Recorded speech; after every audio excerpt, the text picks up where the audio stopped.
Qu'on le veuille ou pas aujourd'hui, le Real Madrid est en pleine crise. Nous avons 3 problèmes aujourd'hui. Le coach Carlo Ancelotti, le collectif et Kylian Mbappé. Après avoir perdu Toni Kroos, Rosselló et Nacho, le Real Madrid est véritablement dans une phase de reconstruction. Les gars, ne voyez pas parce que nous avons Camavinga, Kylian Mbappé, Vinicius Junior et autres que vous allez penser que malgré ces stars-là, le Real Madrid peut aujourd'hui rivaliser avec les plus grands d'Europe.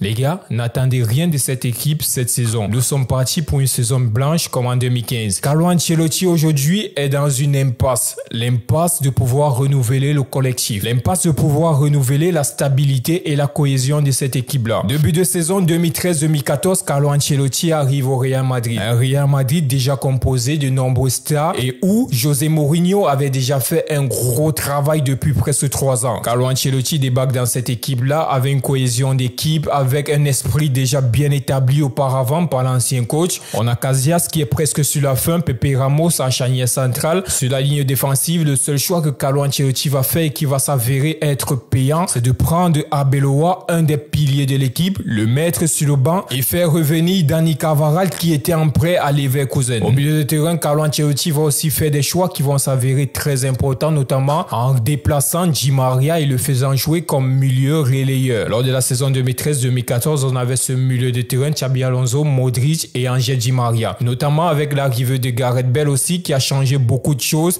et qui a fait en sorte que Di Maria puisse se repositionner sur ce poste-là. Et les gars, cette saison-là, le Real Madrid va remporter sa 10e Ligue des Champions. Le plus important, les gars, c'est ce qui va se passer lors de la saison suivante. Cette saison-là, 2014-2015, le Real Madrid accueille Keylor Navas, James Rodriguez et Toni Kroos. Là, notamment avec l'arrivée de ces joueurs qui ont fait de très belles prestations en Coupe du Monde 2014. Malheureusement pour le Real Madrid, la saison 2014-2015, on fait saison blanche, aucun titre gagné. Quelques mois plus tard, lors du Mercato 2015, les gars, vous savez, au Real Madrid, tu ne peux pas être coach et ne remporter aucun titre en une saison et tu restes à ton poste. Le Real Madrid a limogé Carlo Ancelotti et fait appel à Rafael Benitez pour la saison 2015-2016. Là, les gars, dans ce contexte-là, déjà, on voit un Carlo Ancelotti qui n'arrive pas à insuffler un nouveau souffle à ses équipes lorsqu'ils sortent d'une grosse saison et remportent tous les titres. Lors du Mercato 2021, après le départ de Zinedine Zidane, on a un Carlo Ancelotti qui revient au Real Madrid. Et là, la saison qui suit, les gars,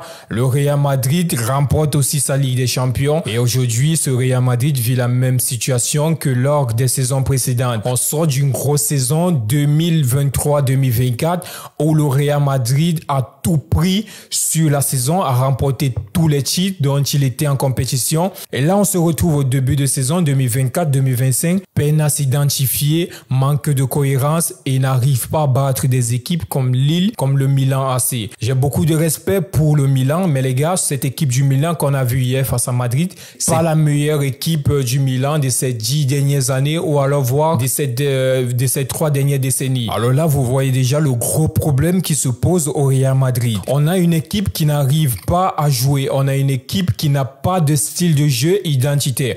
Comme je vous le dis depuis, les gars, cette équipe du Real Madrid, on ne veut pas les voir jouer du tiki-taka ou quoi que cela, mais les gars, on veut une cohésion d'équipe. Et c'est ce qui manque le plus aujourd'hui à ce Real Madrid-là. Les dernières décennies, les 10 dernières années, le Real Madrid ne jouait pas du beau football. Même à l'époque de Cristiano Ronaldo, Benzema, on ne jouait pas du beau football et tout. Mais les gars, ce qui faisait la force de cette équipe-là, c'était la cohésion de la défense, milieu de terrain jusqu'en attaque. Ils avaient une cohésion d'équipe et tous les joueurs étaient compatibles. On avait un Sergio Ramos et un Pep en défense. Les gars, tu ne pouvais pas passer ces joueurs-là. Il fallait être un Messi ou alors un David Villa vraiment de classe mondiale pour pouvoir passer ces deux joueurs-là. Les gars, au milieu de terrain, on avait une stabilité, on avait un Casemiro en 6 qui n'était pas le milieu défensif le plus élégant balle au pied. Dans la première relance, il n'était pas assez technique, mais tu pouvais le retrouver devant la surface qui te mettait des lucarnes, qui te frappait des ballons,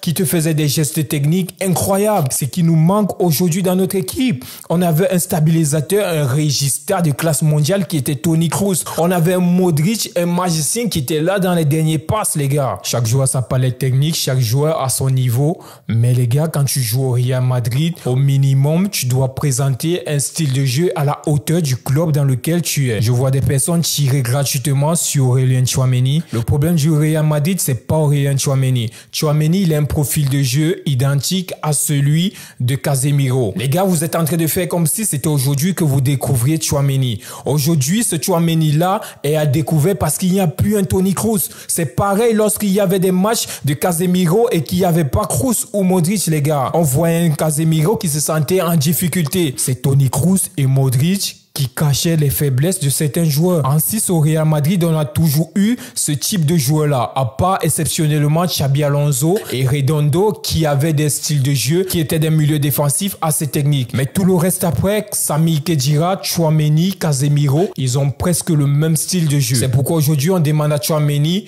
d'avoir un style de jeu qui n'a pas de base. Tchouaméni, c'est pas lui qui va faire les premiers relents, c'est pas lui qui va te réguler le milieu de terrain, c'est pas lui qui sera ce mineur-là pour faire des premières relances et sorties de balles. Non, il est là pour défendre, récupérer, passer à quelqu'un de plus haut et lui, il fait le reste. C'est ça le jeu de Casemiro, c'était ça le jeu de Khedira, c'est aussi ça le jeu de Tchouaméni aujourd'hui. Celui sur qui on doit tirer, c'est Fede Valverde. C'est lui le digne remplaçant de Toni Kroos aujourd'hui au Real Madrid. Mais par contre encore, ce Federico Valverde n'a pas le profil de jeu de Toni Kroos. C'est aussi un milieu de terrain box to box, un peu comme des Anglais, celui-là qui va faire des remontées entre l'attaque et la défense et parfois il joue quasiment ailier droit. Alors les gars, que voulez-vous aujourd'hui?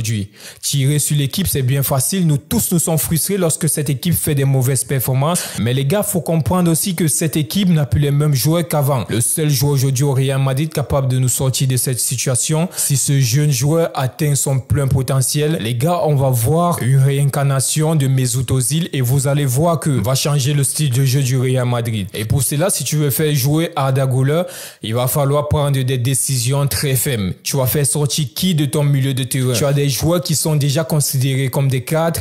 Tu as Federico Valverde, tu as Bellingham. Tu vas mettre qui en 6? Parce que Tchouaméni est le seul qui assure cette sécurité-là lorsqu'il joue en milieu défensif. Alors, c'est la raison pour laquelle aujourd'hui, on a un Carlo Ancelotti qui reste bloqué dans son style de jeu. Il n'arrive pas à prendre des décisions parce que s'il prend des décisions, il va devoir mettre ses cadres sur le banc. Et là, ça risque de déstabiliser encore plus l'équilibre de l'équipe. Les gars, on a un Cristiano Ronaldo parti, un Karim Benzema parti.